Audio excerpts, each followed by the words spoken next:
Saudara kembarku datang tengah malam. Bukan dengan tawa, bukan dengan pelukan rindu. Dia datang dengan wajah hancur lebam. Suaminya, pria yang dia cintai, menyiksanya. Tapi anehnya, pria itu menolak keras untuk menceraikannya. Kenapa? Apa yang dia sembunyikan? Aku, Kirana, memutuskan untuk melakukan hal gila. Aku memutuskan untuk bertukar tempat. Aku menyamar sebagai dirinya. Aku masuk ke rumah itu, ke dalam mulut singa, untuk mencari tahu alasannya. Tapi setelah 1 minggu tinggal di rumah itu, aku tak menyangka. Ternyata, rahasia yang kutemukan jauh lebih gelap daripada sekedar pukulan. Sebelum kita masuk ke dalam kegelapan ini, silahkan tulis di kolom komentar dari daerah mana saja teman-teman yang hadir mendengarkan kisah ini. Jangan lupa like dan subscribe agar kita bisa terus mengungkap cerita-cerita kehidupan yang tersembunyi di balik pintu yang tertutup rapat. Mari kita mulai. Bagian 1. Kedatangan yang mengenaskan. Kirana, itu namaku. Aku adalah seorang wanita yang hidupnya tertata rapi. Sebagai seorang desainer grafis lepas yang cukup sukses, aku punya kendali penuh atas waktuku. Apartemenku adalah cerminan duniaku. Bersih, modern, minimalis dan tenang. Tempat di mana aku bisa berpikir jernih. Malam itu, hujan deras mengguyur Jakarta tanpa ampun. Suara rintik air yang menghantam kaca jendela menciptakan musik latar yang biasanya menenangkan untuk pekerjaanku. Pukul 11 malam. Aku baru saja akan menutup laptopku, bersiap untuk istirahat, ketika bel pintu berbunyi berkali-kali, cepat dan panik. Ting nong, ting nong, ting nong. Bel apartemenku berbunyi. Bukan bunyi bel biasa. Bunyinya melengking, panik, dan ditekan berulang kali tanpa jeda. Aku mengerutkan kening. Siapa yang bertamu selarut ini? Di tengah badai seperti ini. Aku berjalan ke pintu. Rasa was-was mulai menjalar di hatiku. Aku mengintip melalui layar intercom. Di layar kecil itu, aku hanya melihat sosok yang basah kuyup, menunduk dalam. Air menetes deras dari pakaiannya ke lantai koridor. Tangannya menekan-nekan bel tanpa henti, seolah nyawanya bergantung padanya. "Siapa?" tanyaku lewat intercom. Suaraku tegas. Tidak ada jawaban, hanya isakan tertahan yang nyaris tak terdengar di antara deru hujan. Aku membuka kunci pengaman dengan hati-hati. Begitu pintu terbuka sedikit, sosok itu tersandung masuk, nyaris jatuh ke lantai jika aku tidak sigap menahannya. Aku terperangah, jantungku berhenti berdetak sesaat. Aku langsung mengenali sosok itu. Meski dalam keadaan yang mengenaskan, aku mengenali diriku sendiri. "Kirani?" Pekiku. Itu adalah Kirani, saudara kembar identikku. Tapi kondisinya, ya Tuhan, jauh dari kata baik. Hijab yang biasa terpasang rapi dan anggun di kepalanya, kini miring dan basah kuyup, menyingkap sebagian rambutnya yang kusut mesai. Pakaiannya kotor oleh lumpur, seolah dia baru saja merangkak di tanah. Tapi yang paling mengerikan adalah wajahnya. Sudut bibirnya sobek dan membiru. Darah kering menempel di sana. Salah satu matanya bengkak parah, nyaris tertutup dan diwarnai ungu pekat yang menyakitkan. Ya Tuhan, Rani? Aku menarik adikku masuk dan segera mengunci pintu, memastikan tidak ada yang mengejarnya. Aku memapah Kirani ke sofa. Setiap langkah yang diambil Kirani terdengar seperti ringisan kesakitan. "Apa yang terjadi? Siapa yang melakukan ini padamu?" tanyaku. Suaraku bergetar antara marah yang meledak dan ngeri yang mencekik. Kirani tidak bisa menjawab. Dia hanya menangis. Tubuhnya bergemetar hebat, memeluk dirinya sendiri. Dia memegangi lengan kirinya dengan hati-hati, seolah tulang di dalamnya retak atau patah. Aku berlari ke kamar mandi, menyambar kotak P3K dan handuk kering. Dengan tangan yang bergemetar, aku mulai membersihkan luka-luka di wajah adikku. Membersihkan darah, mengompres lebam. "Jawab aku, Rani. Apa ini ulah Andi?" desakku. Kirani tersentak mendengar nama itu. Tubuhnya menegang. Lalu tangisnya pecah, meraung pilu. Itu adalah jawaban yang kutakutkan. Andi, suami Kirani. Pria yang terlihat begitu sempurna di luar. Pria pengusaha sukses, santun dan religius. Pria yang tidak pernah kupercaya sejak awal mereka menikah. Dia mengamuk lagi, Nah. Lebih parah dari sebelumnya. Kenapa? Apa alasannya kali ini? Aku mencoba menjaga suaraku tetap tenang. Walau di dalam hatiku badai kemarahan sedang berkecamuk. Aku harus tenang demi Kirani. Kirani menggelengkan pelan, yang membuat lehernya meringis sakit. Aku tidak tahu alasannya. Aku tidak pernah tahu alasannya. Dia hanya berubah, tiba-tiba. Aku mengambil kompres dingin dan menempelkannya dengan lembut ke mata Kirani yang bengkak. Kirani menceritakan semuanya dengan suara putus-putus. Tentang bagaimana Andi, suaminya selama 3 tahun, perlahan berubah menjadi monster. Awalnya hanya bentakan, kritik pedas, lalu dorongan, lalu tamparan. Dan malam ini adalah puncaknya. Dia paranoid, Nah. Dia menuduhku macam-macam. Dia bilang aku mencoba menghancurkannya. Dia mengunci semua akses teleponku. Aku harus memecahkan jendela kamar tamu untuk kabur malam ini. Aku lari tanpa alas kaki. Lalu kenapa kamu tidak melawannya? Kenapa kamu tidak lapor polisi? Aku sudah mencoba, Nah. Aku sudah mencoba meminta cerai. Isak Kirani. Setiap kali aku bilang cerai, dia tertawa. Dia bilang aku tidak akan pernah bisa lepas darinya. Kirani melihatku dengan mata yang penuh ketakutan. Dia bilang dia akan menghancurkanmu, Nah. Dia akan menghancurkan keluarga kita. Dia punya uang, dia punya kuasa. Aku menggenggam tanganku. Ancaman macam apa itu? Dia bilang dia terikat padamu, Nah. Lanjut Kirani dengan suara yang nyaris berbisik. Terikat pada warisannya. Aku berhenti mengompres. Warisan apa? Aku tidak tahu. Kirani menangis lagi. Kemarin, aku tidak sengaja masuk ke ruang kerjanya. Aku melihat tumpukan dokumen aneh di mejanya. Aku hanya bertanya itu dokumen apa. Dia langsung gelap mata. Dia menyeretku keluar, menamparku dan mengunciku di kamar. Aku merasakan dingin menjalar di tulang punggungku. Ini bukan sekedar KDRT berasa karena emosi sesaat. Ini lebih dalam. Ada sesuatu yang Andi sembunyikan. Sesuatu yang berhubungan dengan uang, dengan warisan. Sesuatu yang membuat Andi rela menyiksa istrinya sendiri untuk menjaganya tetap diam, tapi tidak mau melepaskannya. Dia tidak akan menceraikanku, Nah, kata Kirani putus asa. Dia bilang aku harus tetap di sisinya, sampai mati. Aku tidak tahu harus bagaimana lagi. Dia akan menemukanku di sini. Dia akan menyakitimu juga.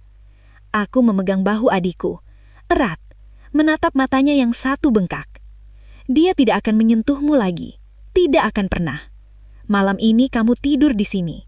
Kamu aman. Aku membantu Kirani berganti pakaian kering dan membaringkannya di kamar tamu. Aku memberikan obat pereda rasa sakit dan segelas susu hangat. Tidak lama kemudian Kirani tertidur karena kelelahan fisik dan mental yang luar biasa. Nafasnya terdengar berat dan sesak. Aku kembali ke ruang tengah. Aku duduk di sofa di mana Kirani tadi duduk. Masih ada noda darah kering di bantal sofa. Kemarahanku kini telah mengeras menjadi sesuatu yang lain. Sesuatu yang dingin dan tajam seperti pisau bedah. Aku menatap bayanganku di jendela yang gelap yang dipantulkan oleh cahaya lampu apartemen. Di pantulan itu aku melihat wajah Kirani. Wajah kami identik. Perbedaan kami hanya dalam sorot mata. Aku, Kirana, memiliki sorot mata yang tajam, berani dan percaya diri. Sementara Kirani, suaminya telah meredupkan cahaya di mata itu hingga nyaris padam. Dia tidak mau melepaskannya, Andi, bisikku pada bayanganku di cermin. Baik, kamu tidak akan berhadapan dengan Kirani lagi. Kamu akan berhadapan denganku. Sebuah rencana yang gila, nekat dan sangat berbahaya, mulai terbentuk di benakku. Aku akan mengambil tempat Kirani. Aku akan masuk ke sarang ular itu. Aku akan mencari tahu rahasia apa yang Andi sembunyikan di ruang kerjanya. Dan aku akan mengumpulkan bukti untuk menjebloskan pria itu ke penjara seumur hidupnya. Aku tahu, aku harus melakukannya. Demi Kirani, Demi keadilan. Pagi datang terlalu cepat. Aku tidak tidur sedetik pun. Aku menghabiskan malam dengan meneliti.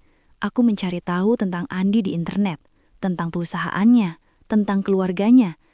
Tapi semua yang muncul di permukaan tampak bersih. Andi Suryo adalah seorang pengusaha muda yang sukses, penerus perusahaan kakeknya. Ibu Rani, ibunya, adalah seorang sosialita terpandang yang aktif dalam kegiatan amal. Foto-foto mereka di media sosial penuh senyum. Tidak ada celah, sempurna, dan itu memuakkan. Kirani terbangun dengan jeritan pelan. Dia tampak bingung melihat langit-langit kamar yang asing, sebelum akhirnya lega menyadari dia ada di apartemenku. Nah, aku mimpi buruk, lirihnya. Kamu tidak bermimpi, Rani, itu nyata, dan kita akan mengakhirinya. Kataku meletakkan secangkir teh hangat di meja samping tempat tidur. Aku duduk di tepi tempat tidur. Wajah Kirani di bawah sinar matahari pagi terlihat lebih parah. Memarnya membiru pekat, kontras dengan kulitnya yang pucat. Kirani, aku memulai dengan hati-hati. Aku punya rencana. Aku menjelaskan ideku. Rencana gila itu. Mereka akan bertukar tempat. Kirani akan bersembunyi di tempat yang aman. Sementara aku, Kirana, akan kembali ke rumah Andi, berpura-pura menjadi Kirani. Reaksi Kirani persis seperti yang kuduga, ketakutan murni. Tidak mungkin, Nah, kamu gila. Kirani mencengkram lenganku. Dia bukan manusia, Nah, dia monster. Dia akan tahu itu bukan aku. Dia akan membunuhmu. Aku tidak mau kehilanganmu. Dengar, aku memegang kedua tangan adiknya, menatap lurus ke matanya yang bengkak. Kamu lebih mengenalku daripada siapapun. Kapan aku pernah gagal? Ini bukan proyek desain, Kirana. Ini hidup dan mati. Justru karena ini hidup dan mati, suaraku meninggi. Dengar aku, Rani. Kamu tidak bisa lari selamanya. Dia akan menemukanmu. Dan dia benar. Dia tidak akan pernah menceraikanmu karena ada sesuatu yang dia inginkan. Sesuatu yang berhubungan dengan warisan itu. Jika kamu hanya kabur, dia akan memburumu. Jika kamu lapor polisi sekarang, buktinya hanya KDRT. Hanya KDRT. Bagi polisi, ya, dia akan menyewa pengacara terbaik. Dia akan bilang kamu tidak stabil, kamu histeris. Dia akan bilang kamu jatuh dari tangga. Dia akan bebas dalam 1 hari dan hidupmu akan menjadi neraka. Aku menatapnya tajam. Kita tidak bisa hanya lari. Kita harus melawannya dari dalam. Kita harus menghancurkannya dengan rahasianya sendiri. Kirani gemetar, tapi dia mulai mendengarkan logika dingin di balik ucapanku. Aku akan masuk ke sana. Aku akan menjadi kamu. Aku akan mencari tahu apa rahasia di ruang kerjanya. Aku akan mencari tahu apa maksudnya warisan itu. Aku akan mengumpulkan bukti KDRT-nya dari dalam. Aku akan merekam ancamannya. Dan ketika aku sudah punya semuanya, kita akan menjatuhkannya bukan hanya dengan pasal KDRT, tapi dengan apapun kejahatan yang dia sembunyikan. Kirani menatap kembarannya. Dia melihat tekad baja di mata Kirana. Tekad yang tidak pernah Kirani miliki. Bagaimana jika dia menyentuhmu? Bisik Kirani ngeri. Biarkan dia mencoba, kataku dingin. Aku bukan kamu, Rani. Aku tidak akan diam saja. Kirani menelan ludah. Ibu Rani, ada ibunya di sana. Dia tinggal bersama kami. Ceritakan tentang dia, desaku. Dia terlihat baik, sangat lembut. Tapi matanya, Kirani bergidik. Matanya selalu mengawasiku. Sejak dia pindah ke rumah kami 6 bulan lalu, sikap Andi semakin parah. Ibu Rani selalu membelanya. Dia selalu bilang aku istri yang tidak bersyukur. Dia selalu membawakanku teh penenang setiap malam. Jantungku berdebar. Teh penenang, ini lebih dari sekedar KDRT. Ini konspirasi. Baik, aku harus tahu segalanya, kataku. Selama 4 jam berikutnya, aku melakukan wawancara paling intens dalam hidupku. Aku tidak lagi melihat Kirani sebagai adikku, tapi sebagai informan. Bagaimana cara Andi memanggilmu? Rani, atau sayang jika di depan ibunya? Bagaimana cara kamu memanggilnya? Mas Andi. Bagaimana gaya hijabmu? Sederhana. Aku tidak pernah memakai warna cerah. Andi tidak suka.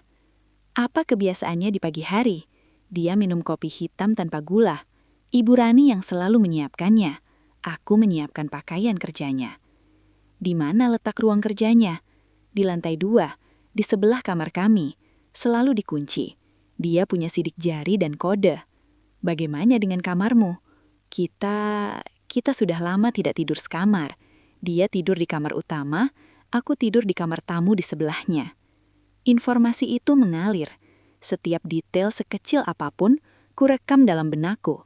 Cara Kirani berjalan, sedikit menunduk, cara dia berbicara, lembut dan ragu-ragu, makanan yang dibenci Andi, udang, dia alergi, nama asisten rumah tangga, Mbak Lastri, yang pulang pergi. Setelah semua informasi terkumpul, persiapan fisik dimulai. Aku membuka lemari pakaianku, penuh dengan blazer cerah dan celana bahan yang modern. Pakaian Kirani yang ada di tasnya hanya satu set, gamis rumahan berwarna coklat kusam dan hijab instan.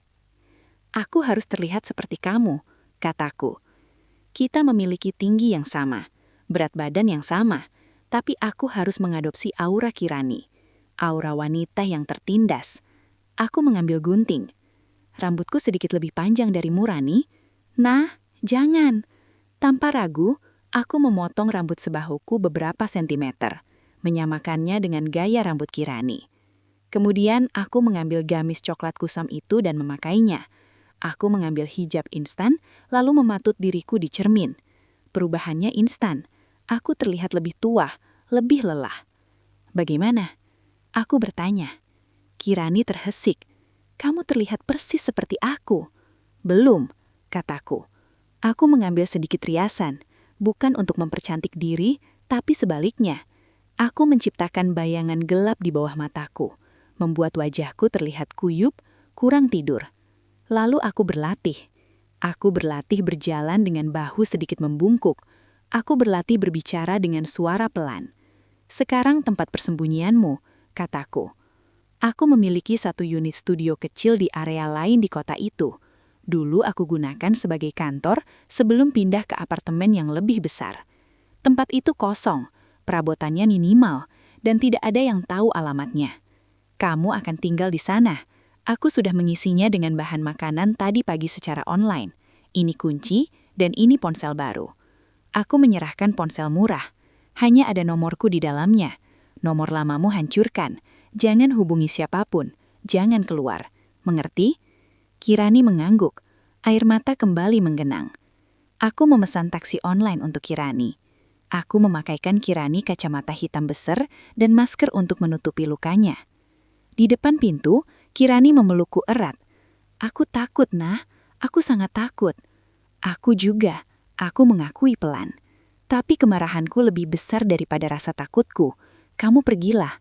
Sembuhlah. Biar aku yang mengambil alih. Setelah taksi yang membawa Kirani hilang, aku kembali ke apartemenku. Aku menatap pantulanku di cermin sekali lagi. Wajahku adalah wajah Kirani. Pakaianku adalah pakaian Kirani. Luka memar itu aku tidak bisa memalsukannya. Tapi Kirani bilang Andi memukulnya di lengan dan punggung juga. Aku tahu, aku harus siap menerima perlakuan kasar agar penyamaranku perfect. Aku menarik nafas panjang. Aku tidak lagi Kirana sang desainer grafis. Aku adalah Kirani, istri yang teraniaya. Aku mengambil tas Kirani. Aku harus kembali ke rumah itu sebelum Andi curiga istrinya kabur terlalu lama. Aku memesan taksi online. Aku tidak memasukkan alamat rumah Andi, tapi alamat sebuah minimarket 2 blok dari sana. Aku harus terlihat seolah-olah aku berjalan pulang setelah menenangkan diri, bukan datang dari tempat lain. Perjalanan ke rumah itu adalah perjalanan terpanjang dalam hidupku. Jantungku berdebar kencang. Aku menekan rasa takutku. Aku memanggil kemarahan. Aku memikirkan wajah Kirani yang hancur. Taksi berhenti. Aku turun. Aku berdiri di sudut jalan, menatap rumah mewah berpagar tinggi di kejauhan. Sarang ular itu. Baiklah, Andi, Ibu Rani, batinku, sambil mulai berjalan tertatih-tatih, meniru cara jalan Kirani yang kesakitan. Mari lihat rahasia apa yang kalian simpan. Bagian 3. Memasuki kandang singa. Hujan semalam telah berhenti, menyisakan udara pagi yang dingin dan bau aspal basah. Aku merapatkan gamis Kirani yang tipis ke tubuhku. Pakaian itu terasa asing, bukan milikku. Aku menundukkan kepalaku, membiarkan hijab instan membingkai wajahku persis seperti yang Kirani ajarkan. Aku mulai berjalan, memaksa diriku untuk berjalan tertatih. Aku tidak perlu memalsukan rasa sakit di hatiku. Aku hanya perlu menyalurkannya ke langkah kakiku. Rumah itu menjulang di depanku. Pagar hitam setinggi 3 meter itu tampak seperti gerbang penjara. Seorang satpam berseragam biru tua membukakan gerbang kecil di samping gerbang utama. Dia menatapku, tapi tatapannya kosong. Sepertinya dia sudah terbiasa melihat nona mudanya dalam keadaan kacau. Ini adalah pengamatan pertamaku. Staf di rumah ini telah dilatih untuk tidak melihat, tidak mendengar, dan tidak berbicara. Aku melangkah masuk ke halaman yang tertata sempurna. Rumputnya dipotong presisi, bunga-bunga ditanam dalam formasi yang kaku. Tidak ada yang terasa hidup. Semuanya terasa diatur, dingin, dan mahal. Aku sampai ke pintu utama yang terbuat dari kayu jati solid. Tanganku gemetar saat merogoh kunci dari tas Kirani. Kunci itu terasa dingin di telapak tanganku. Aku memasukkan kunci dan memutarnya. Suara klik terdengar sangat keras di keheningan pagi. Aku mendorong pintu. Pintu itu berat. Bagian dalam rumah itu persis seperti yang Kirani gambarkan. Lantainya terbuat dari marmer impor yang mengkilap, begitu bersih, hingga aku bisa melihat pantulan wajahku yang kuyup. Udara di dalam terasa beku. Pendingin ruangan disetel terlalu rendah. Bau rumah itu aneh. Campuran antara pembersih lantai beraroma lemon dan sesuatu yang lain. Sesuatu yang samar, seperti obat-obatan. Ruang tamu di sebelah kiriku kosong. Tapi aku mendengar suara dari ruang keluarga di ujung lorong. Suara televisi. Aku berjalan pelan. Setiap langkah di atas marmer dingin terasa seperti menginjak es. Aku melihatnya. Andi, suami Kirani. Andi sedang duduk di sofa kulit berwarna putih gading. Dia tidak sedang menonton televisi. Televisi itu menyala, tapi mata Andi tertuju pada tablet di tangannya. Dia mengenakan kemeja polo mahal dan celana pendek. Dia terlihat santai, seolah-olah tadi malam adalah malam yang normal. Seolah-olah istrinya tidak kabur dengan wajah hancur. Aku berdiri di ambang pintu ruang keluarga. Aku memaksa diriku untuk gemetar. Aku harus menjadi Kirani. Lemah, takut, dan hancur. Andi tidak mendongak. Dia tahu aku di sana. Sudah selesai jalan-jalannya? Tanyanya. Suaranya datar, dingin, dan penuh cemoohan. Jantungku serasa diremas. Aku ingin berteriak. Aku ingin mengambil vas porselen di meja sebelahnya dan menghantamkannya ke kepala pria itu. Tapi aku menahannya. Aku adalah Kirani. Maaf mas, bisikku. Suara yang keluar dari tenggorokanku sendiri terdengar asing, serak dan penuh ketakutan. Barulah Andi mendongak. Matanya menilaiku dari atas ke bawah. Tatapan itu tidak mengandung penyesalan, hanya kejengkelan. Seolah-olah aku adalah barang rusak yang merepotkan. Lihat dirimu, katanya meletakkan tabletnya. Kacau, seperti gelandangan. Dia berdiri, aku secara naluriah mundur selangkah. Andi tersenyum tipis melihat reaksi itu. Dia menikmati rasa takut ini. Dia berjalan mendekat. Aku memaksakan diri untuk tidak balas menatap. Aku menunduk menatap lantai marmer, seperti yang selalu Kirani lakukan. Andi mengangkat daguku dengan kasar. Jari-jarinya mencengkeram mahangku. Dia memeriksa memar di wajahku, yang untungnya tertutup masker saat aku datang, tapi sekarang terekspos karena aku melepasnya. Ah, tunggu, aku tidak punya memar. Monolog batin Kirana. Sial, wajahku bersih. Kirani babak belur. Aku lupa detail ini. Tapi Andi tiba-tiba mengerutkan kening. Kamu pakai foundation tebal sekali. Mau menutupi karya seniku? Aku membeku. Pintar. Aku bisa menggunakannya. Iya mas, kataku pelan. Aku malu dilihat orang. Andi mendengus. Bagus, setidaknya kamu masih punya rasa malu. Pergi mandi, kamu bau. Dia melepaskan daguku dengan sentakan kecil, lalu berbalik mengambil tabletnya lagi. Sejauh yang Andi pikirkan, masalah ini sudah selesai. Istrinya sudah pulang, kandangnya sudah kembali terisi. Aku membeku di tempat. Campuran antara kemarahan dan rasa mual bergejolak di perutku. Ya ampun Kirani, kamu dari mana saja nak? Sebuah suara lembut datang dari arah dapur. Ibu Rani. Dia berjalan cepat. Tangannya terulur seolah ingin memeluk. Ibu Rani tampak persis seperti di foto-foto majalah Amal. Rambutnya disanggul sempurna. Riasannya tipis namun mahal. Mengenakan daster sutra yang elegan. Dia terlihat seperti ibu yang perfect. Tapi mata Ibu Rani tidak tersenyum. Matanya tajam, dingin, dan penuh perhitungan. Mata itu memindaiku, mencatat setiap detail. "Ini sudah hampir siang, Nak. Kamu pasti kedinginan," kata Ibu Rani. Nadanya penuh simpati palsu. Dia mengelus lenganku. Aku harus menahan diri untuk tidak menyentakkan tanganku. "Ayo duduk dulu, Ibu sudah siapkan sesuatu untukmu." Ibu Rani membimbingku ke meja makan yang besar. Andi mengabaikan kami. Perhatiannya kembali ke tabletnya. Seolah-olah interaksi ini adalah rutinitas pagi yang biasa. "Ini, Nak." Ibu Rani mendorong segelas susu hangat ke arahku. Susu hangat dengan sedikit madu. "Biar kamu tenang, Nak. Kamu terlihat sangat tegang." Aku menatap gelas itu. Inilah dia, obat penenang yang Kirani ceritakan. Baunya manis, tapi ada aroma pahit yang samar di baliknya. Aku tahu, aku tidak boleh meminumnya setetes pun. "Terima kasih, Bu," bisikku. Aku mengambil gelas itu. Tanganku kubuat gemetar hebat. Gemetar itu tidak sepenuhnya palsu. "Diminum, Nak, sampai habis, biar badanmu hangat," kata Ibu Rani, duduk di seberangku. Matanya tidak lepas dariku, mengawasi, menunggu. Aku mengangkat gelas itu. Aku membawanya ke bibirku. Aku bisa merasakan tatapan Ibu Rani yang menusuk, dan tatapan Andi yang sesekali mengawasi dari ruang keluarga. Mereka berdua menungguku menelan racun itu. Aku harus berpikir cepat. Aku tidak bisa menolaknya, itu akan menimbulkan kecurigaan.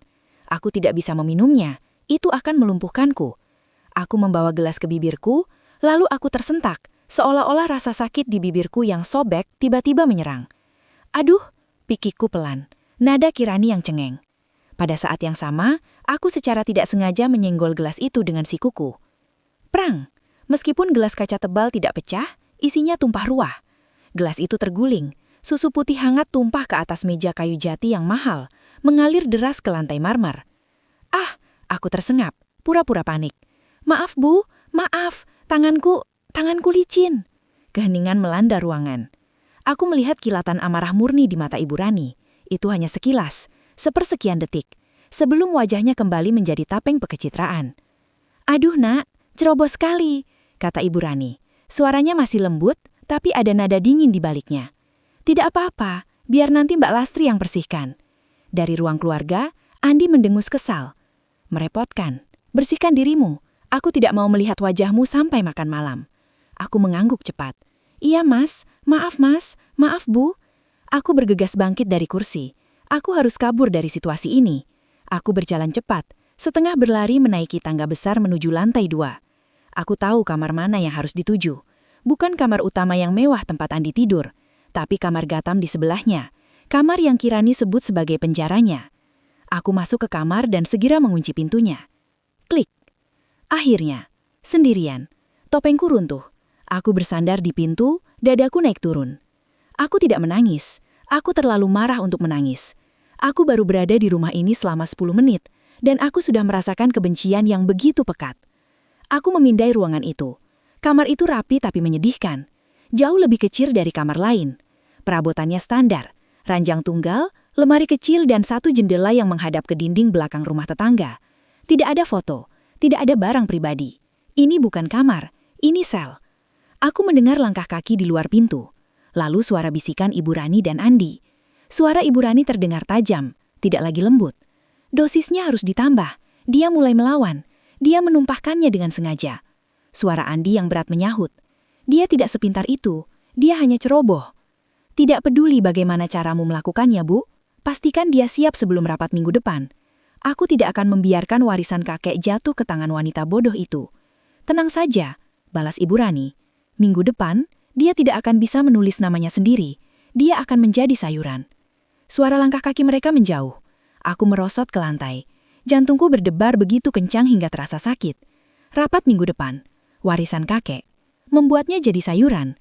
Aku menatap tanganku yang masih gemetar. Ini lebih buruk daripada yang aku bayangkan. Ini bukan hanya KDRT. Ini adalah rencana pembunuhan berencana yang dilakukan secara perlahan. Dan aku baru saja berjalan lurus ke tengah-tengahnya.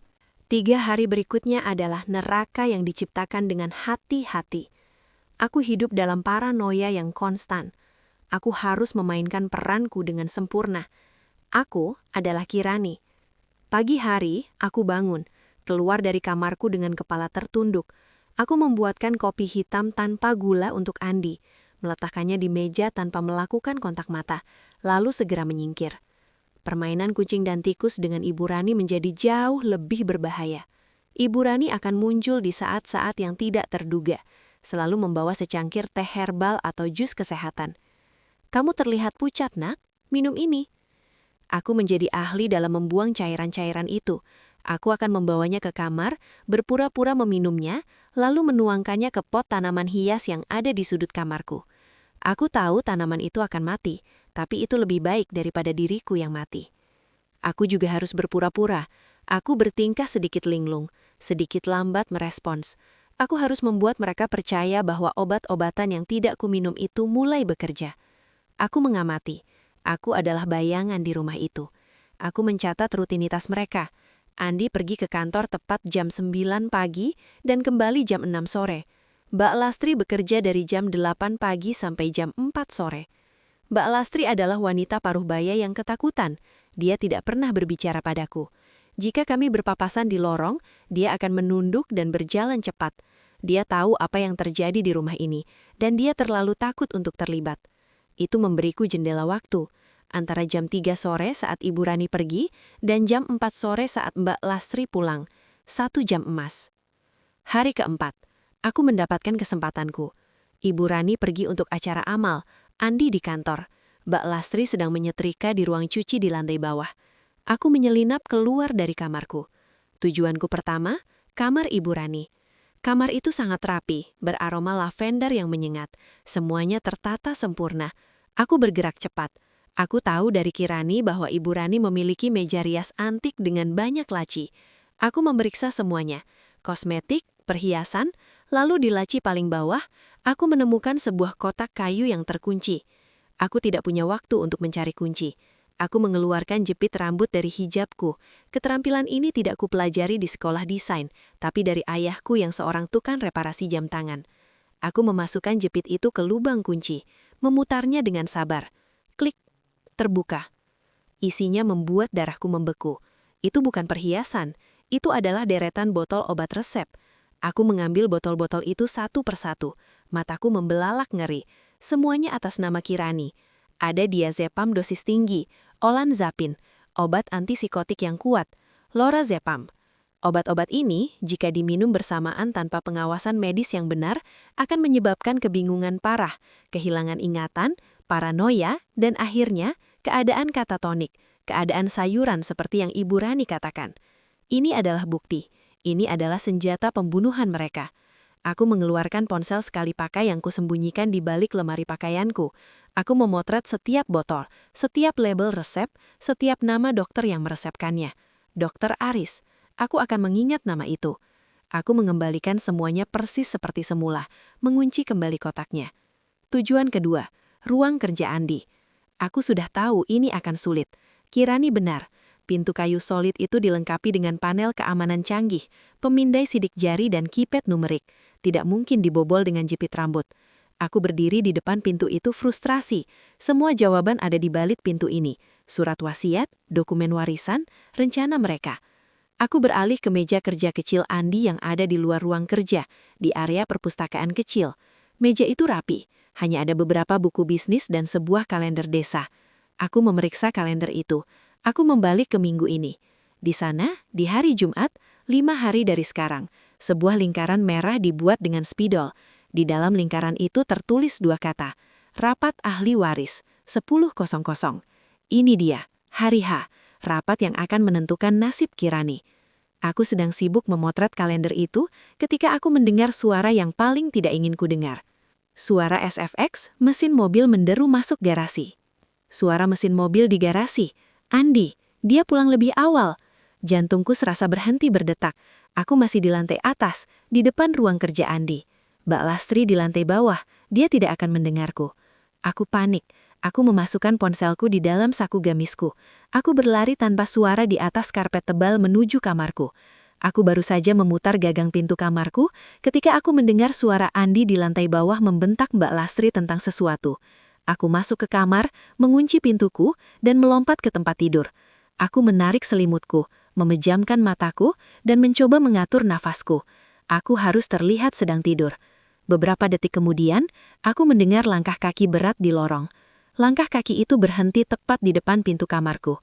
Keheningan. Aku bisa merasakan Andi berdiri di sana, mendengarkan. Lalu gagang pintuku bergerak. Klik-klik. Andi mencoba membukanya, tapi aku sudah menguncinya. Dok, dok, dok. Terdengar gedoran keras di pintu. Kirani, buka pintunya. Aku tersentak, berpura-pura baru bangun. Mas, ada apa, Mas? Suaraku kubuat serak dan bingung. Buka pintunya. Aku bangkit, sengaja berjalan terhuncang-huncang ke pintu. Aku membuka kuncinya. Pintu terbuka. Andi berdiri di sana. Wajahnya merah padam karena marah. Matanya memindaiku, lalu memindai ke dalam kamar. Kenapa pintunya dikunci? Desis Andi. Aku tidur, Mas. Aku takut. Aku menunduk, memainkan peranku. Mata Andi menyipit. Dia curiga. Kamu dari tadi di kamar? Iya, Mas. Kepalaku pusing sekali. Sejak minum susu dari ibu tadi pagi. Aku berbohong, menggunakan kebohongan mereka untuk melawannya. Tatapan Andi sedikit melembut, tapi bukan karena simpati. Itu lebih seperti kepuasan. Dia pikir obatnya bekerja. Jangan pernah kunci pintu lagi, mengerti? Perintah Andi. Iya, Mas. Andi menatapku sejenak lagi, lalu berbalik pergi menuju ruang kerjanya. Aku menutup pintu pelan, tanganku gemetar hebat. Aku nyaris tertangkap. Aku bersandar di pintu. Aku punya bukti obat-obatan. Aku punya tanggal rapat. Tapi aku masih belum punya dokumen utamanya. Aku belum punya isi surat wasiat itu. Aku harus masuk ke ruang kerja itu. Aku butuh kode aksesnya. Malam itu, aku tidak bisa tidur. Aku mendengar Andi berbicara di telepon di ruang kerjanya. Pintunya tebal, tapi aku menempelkan telingaku di dinding. Aku hanya bisa menangkap beberapa kata. Tidak peduli biayanya, pastikan surat keterangan tidak kompeten itu siap sebelum hari Jumat. Pengacaraku akan mengurus sisanya. Kakek tua itu pikir dia bisa mengalahkanku dari kuburnya. Dia salah besar. Aku merasakan hawa dingin menjalar di tubuhku. Surat keterangan tidak kompeten. Mereka akan memalsukan dokumen medis untuk menyatakan Kirani gila secara hukum. Waktuku hampir habis. Aku punya kurang dari 5 hari untuk membongkar semuanya. Aku harus mendapatkan kode ruang kerja itu. Mendapatkan sidik jari Andi terlalu beresiko. Andi tidak pernah tidur nyenyak.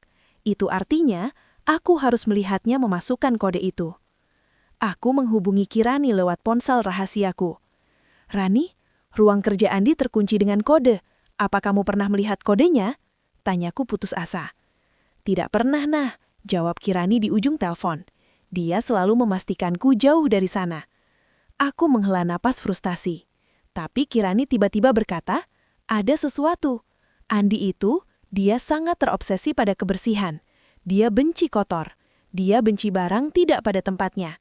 Suatu kali, aku tidak sengaja menjatuhkan buku di dekat ruang kerjanya. Dia mengamuk. Dia bilang, aku bisa saja menggores lantainya. Obsesi. Aku tersenyum dingin. Aku bisa menggunakan itu. Oke Rani, cukup, tetap aman. Aku punya ide. Ide yang sangat beresiko, tapi mungkin satu-satunya cara. Aku akan menciptakan situasi di mana Andi harus memasukkan kode itu di depanku. Hari berikutnya, aku menunggu Ibu Rani pulang jam 3 sore. Wajahnya terlihat puas. Dia pasti sudah mendapatkan surat dokter palsu itu. Ibu Rani langsung masuk ke kamarnya untuk beristirahat. Aku pergi ke dapur. Aku mengambil nampan. Aku mengambil gelas tertinggi yang bisa aku temukan. Aku mengisinya dengan jus jeruk yang lengket. Aku menaiki tangga dengan hati-hati. Aku berdiri di lorong lantai 2 yang sepi. Di sebelah kiri kamar Ibu Rani. Di sebelah kanan kamar Andi yang sedang tidur siang. Di depannya, pintu ruang kerja yang terkutuk itu. Aku menarik napas panjang. Aku harus memainkan peran terbaik dalam hidupku. Peran Kirani yang linglung dan pusing karena obat. Aku mulai berjalan ke arah kamarku, melewati pintu ruang kerja itu. Tepat saat aku sejajar dengan panel kode, aku sengaja tersandung kakiku sendiri. Aduh, pekiku. Tubuhku limbung, nampan di tanganku terlepas. Gelas membentur lantai marmer dan pecah berkeping-keping. Dan yang paling penting, jus jeruk yang lengket itu terciprat kemana-mana. Ke lantai, ke dinding, dan yah, tepat ke panel keypad numerik itu. Aku menjatuhkan diriku ke lantai, ditengar pecahan kaca dan jus jeruk. Aku mulai menangis, tangisan palsu yang terdengar sangat nyata, histeris. Maaf, aku pusing, aku tidak sengaja. Pintu kamar Andi terbanting terbuka. Andi keluar dengan wajah murka. Dia hanya mengenakan celana pendek. Apa kamu lakukan? Teriaknya. Dia melihat kekacauan itu. Dia melihat jus jeruk menetes dari kipet ruang kerjanya. Wajahnya berubah dari marah menjadi panik. Bodoh, wanita bodoh. Dia berlari ke panel itu. Kamu bisa merusak sensornya. Kamu tahu berapa harga benda ini? Maaf mas, aku bersihkan. Aku berpura-pura akan membersihkan kipet itu dengan tangan gemetar. Jangan sentuh. Andi menepis tanganku dengan kasar. Pergi, panggil Mbak Lastri. Tapi, aku tetap di lantai, menangis. Andi mendengus. Dia tidak percaya aku bisa melakukan apapun dengan benar. Dengan gerakan kesal, dia meraih lap kering dari rak kecil di lorong. Dia mulai membersihkan kipet itu dengan kasar. Gara-gara kamu, aku harus memeriksa apakah sistemnya rusak, geramnya. Inilah saatnya. Aku menatap lantai, tapi mataku tidak diam. Melalui sudut mataku, aku mengawasi tangan Andi. Jantungku berdebar sangat kencang hingga telingaku berdenging. Setelah dilapnya, Andi menekan jarinya ke kipet. Dia harus memastikan kodenya masih berfungsi. Dia melakukannya dengan cepat, tapi aku sudah siap. Mataku terkunci pada gerakan jari-jari itu. 1, 9, 4, 5, 8, 0. Bip, bip, bip, bip. Lampu hijau menyala. Pintu berbunyi klik pelan tanda terbuka. Syukurlah, geramnya. Dia membanting pintu itu hingga tertutup kembali. Dia berbalik menatap aku yang masih gemetar di lantai. Sekarang, disisnya, mencengkram aku dan menarik aku berdiri. Bersihkan kekacauan ini. Dan jika kamu berani mendekati pintu ruang kerjaku lagi, aku akan mematahkan kakimu. Mengerti? Dia mendorong aku menjauh dan membanting pintu kamarnya. Aku bersandar di dinding. Lenganku sakit karena cengkraman Andi. Tapi aku tidak merasakannya. Aku hanya merasakan kemenangan. Aku tersenyum. Senyum yang tidak dilihat siapapun.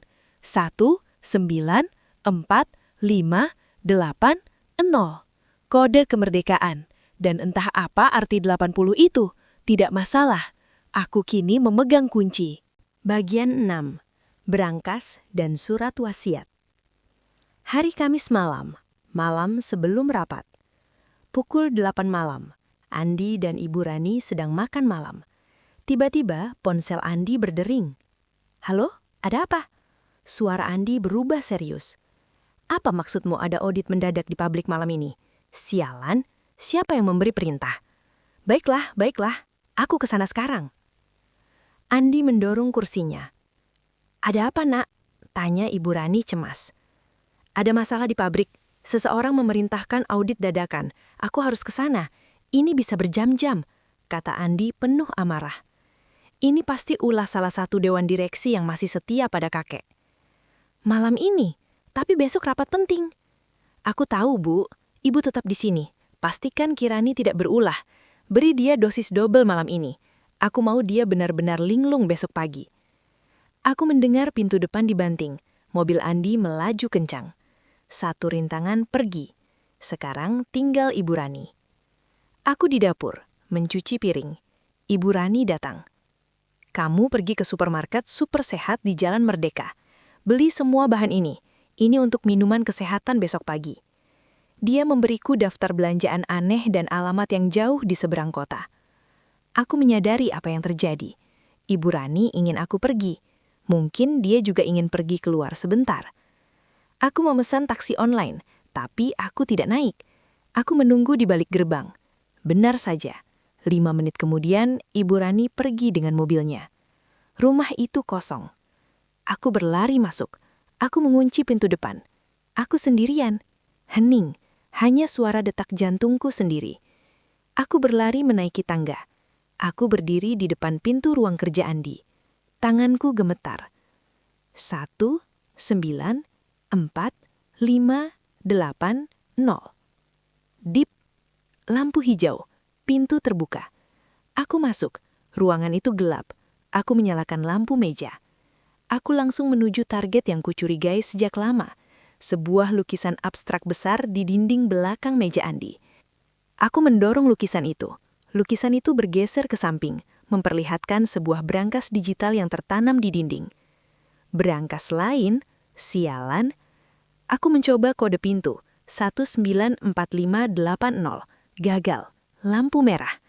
Aku mencoba tanggal lahir Andi. Gagal. Aku mencoba tanggal pernikahan mereka. Gagal. Aku panik. Apa yang kulewatkan? Aku teringat ucapan Kirani. Kakek sangat menyayangiku. Dia bilang aku adalah penyelamat keluarga ini. Mungkin kodenya berhubungan dengan Kirani. Aku memasukkan tanggal lahir Kirani. 24 Mei, 24:05. Bip, lampu hijau. Brankas terbuka. Nafas Kirana tercegak. Andi menggunakan brankas ini untuk menyimpan rahasia terdalamnya, dan dia menggunakan tanggal lahir wanita yang paling dia benci sebagai kodenya. Mungkin dia pikir tidak akan ada yang pernah menebaknya. Aku membuka pintu brankas. Di dalamnya hanya ada 2 benda, sebuah map dokumen tebal berwarna biru dan sebuah amplop surat pribadi yang disegel dengan lilin bertuliskan hanya untuk Kirani. Aku meraih map biru itu, membukanya. Salinan resmi surat wasiat dan testamen terakhir Suryo Adinata. Aku membaca dokumen itu dengan cepat, dan kemudian aku menemukannya. Ternyata ini yang terjadi. Kakek Suryo, yang tahu persis sifat serakah Ibu Rani dan Andi, telah melakukan manuver terakhir yang brilian dari liang kuburnya. Dia mewariskan seluruh aset pribadinya kepada Ibu Rani dan Andi, tapi inti kekayaannya, 80% saham kepemilikan di perusahaan, tidak dia wariskan kepada Andi. Surat wasiat itu dengan jelas menyatakan, seluruh 80% saham saya di perusahaan, saya wariskan sepenuhnya dan tanpa syarat kepada istri kucing saya, Kirani binti Abdullah. Bukan untuk Andi, untuk Kirani. Aku tertawa pelan, tawa yang terdengar getir. Aku akhirnya mengerti. Aku terus membaca, dan di sanalah letak jebakannya. Di sanalah letak alasan penyiksaan itu. Ada klausul kecil di bagian bawah. Namun, jika pada saat rapat ahli waris Kirani terbukti secara sah dan medis tidak kompeten mental untuk mengelola aset tersebut, maka hak pengelolaannya akan otomatis dialihkan kepada suami sahnya, Andi. Aku menutup dokumen itu. Tanganku gemetar hebat. Kali ini bukan karena takut, tapi karena amarah yang membara. Mereka menyiksa Kirani, membuat Kirani terlihat gila, meracuninya dengan obat-obatan, hanya untuk memenuhi klausul ini. Mereka ingin membawa Kirani yang sudah seperti sayuran ke rapat besok, menunjukkan surat dokter palsu, dan mengambil alih warisan itu. Aku beralih ke amplop kedua, surat pribadi kakek. Anakku Kirani, jika kamu membaca surat ini, itu artinya kamu menemukan brankas rahasia ini. Aku minta maaf, aku menyayangimu seperti putriku sendiri. Aku meninggalkanmu warisan itu sebagai senjatamu. Aku ingin kamu mengambilnya, menceraikan cucuku yang bodoh itu, dan memulai hidup baru.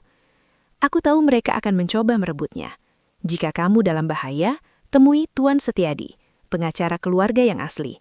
Dia memegang surat wasiat yang asli dan sebuah bukti lain, yaitu bukti bahwa Andi dan ibunya telah menggelapkan dana perusahaan. Tunjukkan surat ini padanya. Dia akan tahu apa yang harus dilakukan. Aku menutup surat itu. Air mata akhirnya menetes di pipiku. Aku tidak punya waktu. Aku mengambil ponselku. Aku memotret setiap halaman dari surat wasiat itu. Aku memotret surat pribadi kakek. Aku memotret segalanya. Aku baru saja selesai ketika aku mendengar suara itu.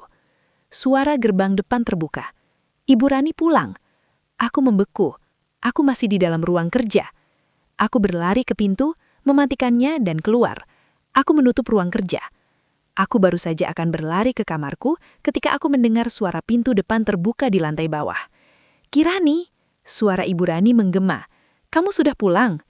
Aku berlari tanpa suara, masuk ke kamarku, mengunci pintu, lompat ke tempat tidur, melemparkan ponselku ke bawah pelanak. Langkah kaki Ibu Rani berhenti di depan pintu kamarku. Klik, klik, terkunci. Kirani, buka pintunya. Aku menunggu, lalu menjawab dengan suara mengantuk. Ibu, aku pulang. Aku lelah. Buka pintunya. Aku bangkit, bertatih-tatih dan membuka pintu. Ibu Rani berdiri di sana, matanya menyipit. Kenapa kamu berkeringat? Aku lari tadi, Bu. Takut gelap. Ibu Rani menatapku lama. Baiklah, katanya akhirnya. Dia menyodorkan segelas jus berwarna keruh. Minum ini, dosis double, perintah suamimu. Habiskan di depanku. Aku menatap gelas itu. Aku tidak bisa membuangnya. Aku tidak bisa menolaknya. Dan aku jelas tidak bisa minumnya. Aku menatap gelas itu, lalu menatap mata Ibu Rani. Aku tahu segalanya. Sekarang permainan telah berubah. Dan aku tidak akan kalah. Bagian 7, jebakan terakhir. Aku mengambil gelas itu. Tanganku gemetar. Minum, perintah Ibu Rani. Aku membawa gelas ke bibirku. Aku memejamkan mata seolah akan menelannya. Lalu tiba-tiba, mataku terbuka lebar. Aku tidak menatap Ibu Rani. Aku menatap ke dinding di belakang bahu Ibu Rani. Tidak, bisikku ngeri. Ibu Rani mengerutkan kening. Apa yang kamu tunggu? Dia di sana. Aku menunjuk dinding kosong. Jangan suruh dia pukul aku lagi. Aku mohon, Bu, jangan. Ibu Rani menoleh ke belakang. Tidak ada siapa-siapa. Kamu bicara apa, Kirani? Kamu sudah mulai berhalusinasi, katanya. Ada nada puas dalam suaranya. Obatnya bekerja. Aku mulai terisak. Matamu seperti dia, seperti ular. Kenapa matamu seperti ular, Bu? Cukup omong kosongnya. Ibu Rani maju selangkah, mencoba merebut gelas itu untuk meminumkannya paksa. Itu adalah kesalahan yang kutunggu. Begitu Ibu Rani bergerak, aku mencerit. Pergi, jangan sentuh aku. Dalam gerakan yang terlihat seperti panik murni, aku melemparkan gelas itu, bukan ke lantai, tapi ke dinding di samping kepala Ibu Rani. Prang! Gelas pecah. Jus keruh menyiprat ke gaun sutra mahal Ibu Rani. Ibu Rani membeku, kaget. Aku menjatuhkan diriku ke lantai, memeluk lutut, bergumam tidak jelas. Mereka mau ambil aku, ular di dinding. Kemarahan Ibu Rani meledak. Dasar gila, teriaknya. Kamu benar-benar sudah sinting. Tapi di balik kemarahan itu, aku melihat kepuasan. Aku telah memberikan bukti terbaik yang dia butuhkan. Aku telah membuktikan bahwa Kirani tidak kompeten. Ibu Rani menyeretku dan mendorongku masuk kembali ke kamar. Kamu akan tetap di sini sampai besok pagi, bentaknya. Klik, pintu dikunci dari luar. Aku terdiam di lantai. Mendengar langkah kaki Ibu Rani menjauh. Aku terkunci, tapi aku menang. Aku tidak minum jus itu. Aku merangkak ke tempat tidur, meraih ponsel rahasiaku. Aku menelpon Kirani. Nah, apa yang terjadi? Suara Kirani cemas. Aku berhasil, Rani. Aku menemukan semuanya. Aku menceritakan tentang surat wasiat, tentang klausul gila itu, dan tentang Tuan Setiadi. Rani, dengar, waktuku habis. Ibu Rani mengunciku. Rapatnya besok jam 10. Mereka akan membawaku ke sana sebagai bukti kegilaanmu. Mereka akan menang jika tidak ada yang menghentikan mereka. Lalu apa yang harus kita lakukan? Kirani, dengar, kamu akan melakukan persis seperti yang aku katakan. Kamu ingat surat kakek yang aku foto? Yang menyebut nama Tuan Setiadi? Ya, kamu akan menemuinya malam ini, sekarang juga.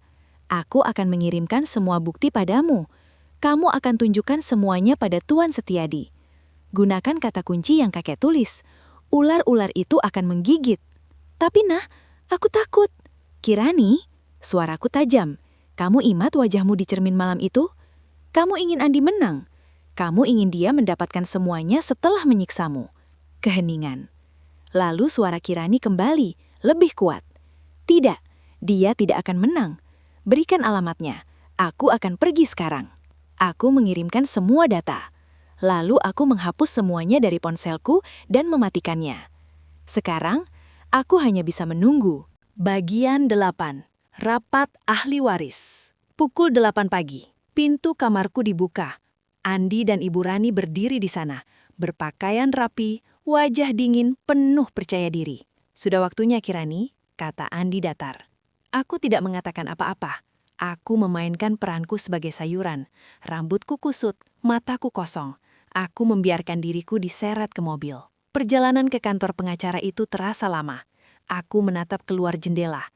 Jakarta sibuk, sementara aku dibawa ke pengadilan palsuku. Kami sampai di gedung pencakar langit.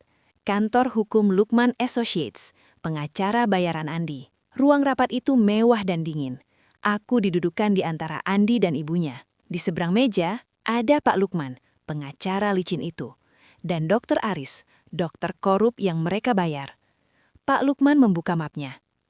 "Selamat pagi, kita berkumpul untuk membacakan surat wasiat Bapak Suryo Adinata. Sesuai dokumen, ahli waris utama adalah Ibu Kirani." Pak Lukman menatapku dengan simpati palsu. "Namun, kami mendapat informasi tentang kondisi kesehatan Ibu Kirani. Dr. Aris?" "Ya, saya telah merawat Ibu Kirani. Kondisinya sangat tidak stabil, paranoia akut, delusi. Tadi malam beliau mengalami episode psikotik parah. Dengan ini, saya mengeluarkan surat keterangan medis resmi bahwa Ibu Kirani tidak kompeten secara mental." Keheningan. Andi mengangguk sedih. Akting yang buruk. "Terima kasih, dokter," kata Pak Lukman. "Baiklah, saya akan mencatat di risalah rapat bahwa hak kelola resmi dialihkan." "Saya keberatan." Suara itu tegas, keras, dan penuh wibawa. Semua mata menoleh ke pintu utama. Pintu itu terbuka lebar. Di sana berdiri seorang pria tua berjas rapi. Tatapannya tajam, Tuan Setiadi. Dan di sampingnya berdiri seorang wanita. Dia mengenakan hijab biru muda yang rapih. Wajahnya pucat, tapi matanya menyala-nyala karena amarah yang benar. Dia menatap lurus ke arah Andi. Itu adalah Kirani, sehat, utuh, dan kuat. Reaksi di ruangan itu instan. Dr. Aris menjatuhkan penanya. Pak Lukman melompat dari kursinya. Andi dan Ibu Rani membeku. Wajah mereka pucat pasi. Mata Andi melesat dari Kirani yang berdiri di pintu ke Kirana yang duduk di meja. "Dua? Ada dua?" bisik Ibu Rani gemetar. Aku bilang dia gila, dia berhalusinasi. Dan kemudian sayuran di meja itu bergerak. Aku perlahan mengangkat kepalaku, menyibakkan rambutku. Aku menatap lurus ke mata Andi. Sorot mataku tidak lagi kosong, tajam, dingin, penuh kemenangan. "Halo Andi," kataku dengan suara asliku, yang jernih memenuhi ruangan. Andi tersentak. Kamu bukan Kirani." "Bukan," kataku berdiri. "Perkenalkan," kata Tuan Setiadi melangkah masuk. "Saya Tuan Setiadi, pengacara asli kakek Suryo. Dan ini adalah ahli waris yang sebenarnya, Ibu Kirani." Kirani melangkah maju. "Dan wanita yang kalian coba racuni dan siksa selama seminggu ini adalah saudara kembar saya, Kirana." Kekacauan meledak. "Ini jebakan," teriak Andi. "Ini penipuan." "Penipuan?" Tuan Setiadi senyum dingin. Dia menyambungkan laptopnya ke proyektor. "Mari kita bicara tentang penipuan, Tuan Andi." Gambar pertama muncul. Foto botol obat antipsikotik di kamar Ibu Rani. Gambar kedua, salinan surat wasiat asli. Gambar ketiga, bukti penggelapan dana perusahaan oleh Andi. Dan terakhir, Tuan Setiadi memutar rekaman audio dari ponselku. Suara Andi terdengar jelas. Pastikan dia siap sebelum hari Jumat. Kakek tua itu pikir dia bisa mengalahkanku. Wajah Andi dan Ibu Rani seputih kertas. "Kalian tidak akan kemana-mana," kataku pelan. Dua petugas polisi melangkah masuk. "Andi, Ibu Rani, Anda ditahan atas tuduhan KDRT, percobaan penipuan warisan, pemalsuan dokumen, dan penggelapan dana." Andi memberontak saat diborgol. "Lepaskan saya tidak bersalah." Ibu Rani menjerit, lalu terkulai lemas, pingsan di tangan petugas.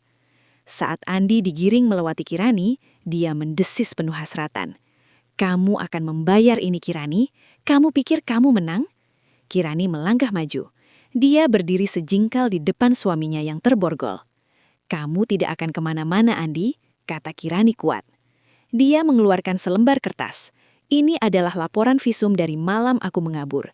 Salah satu dari puluhan kali kamu menyiksaku. Aku menambahkannya ke daftar kejahatanmu.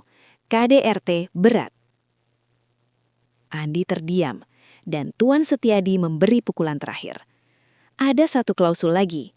Jika terbukti melakukan kejahatan terhadap ahli waris, maka seluruh warisan lain, rumah, dana pensiun, dinyatakan hangus. Semuanya disita untuk yayasan amal. Mereka kehilangan segalanya. Epilog Rumah Aman. 6 bulan kemudian, pengadilan menjatuhkan vonis. Andi, 20 tahun penjara. Ibu Rani, 15 tahun. Dr. Aris, dicabut izinnya dan 5 tahun penjara. Keadilan ditegakkan. 2 bulan setelah itu, di ruang rapat perusahaan yang modern, Kirani duduk di kursi pimpinan. Mengenakan blazer krem, dia terlihat sebagai pemimpin yang tegas dan adil. Di sampingnya, aku, Kirana, tersenyum sebagai kepala divisi kreatif. Kami adalah tim yang tak terkalahkan. Sementara itu, rumah mewah tempat penyiksaan itu terjadi telah dijual. Uangnya digunakan untuk membangun sesuatu yang baru. Di sebuah jalan yang tenang, sebuah bangunan asri berdiri. Papan nama besar di depannya bertuliskan, Rumah Aman Kirana Kirani, Yayasan Perlindungan Korban KDRT. Kirani berdiri di podium peresmian. Saya berdiri di sini bukan sebagai pemilik perusahaan, tapi sebagai penyintas. Saya tahu rasanya terpojok, tapi saya juga tahu rasanya memiliki seseorang yang berjuang untukmu. Dia menoleh dan tersenyum padaku. Tidak semua orang seberuntung saya memiliki saudara kembar yang nekat. Itulah mengapa kami membangun tempat ini, agar kalian tahu, kalian tidak sendirian. Kami berpelukan. Kami telah melalui api. Aku menyelamatkan hidup Kirani, dan dalam prosesnya, Kirani menemukan kekuatannya sendiri. Ini bukan akhir cerita. Ini adalah awal yang baru.